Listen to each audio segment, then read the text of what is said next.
Welcome to the Slop Temple. We pray this video helps. You start by confirming where you purchased the subscription because cancellation follows the original store. Once done, open Bumble and sign in so you control the correct account.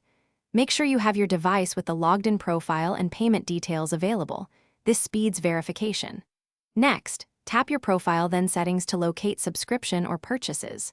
You're acting now to stop future charges, so proceed to the platform-specific route that follows: App Store, Play Store, or Bumble Web. Now follow the cancel flow for the store you used. This ensures the renewal stops at the source. For Apple, go to iPhone settings, tap your name, subscriptions, select Bumble, and cancel. For Google Play, open Play Store, menu, subscriptions, choose Bumble and cancel.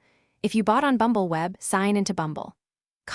Open settings, manage purchases, and cancel there. Make sure you complete any on-screen confirmations. Cancellation typically keeps service until the paid period ends, so you won't lose time already paid for. Finish by confirming cancellation. Look for an in-app notice or an email confirmation, and note the end of service date so you know when benefits stop. You can uninstall the app if you want, but keep receipts and screenshots for 30 days. If you still get billed, don't panic. Contact the App Store, Google Play, or your bank with proof. This is quickest.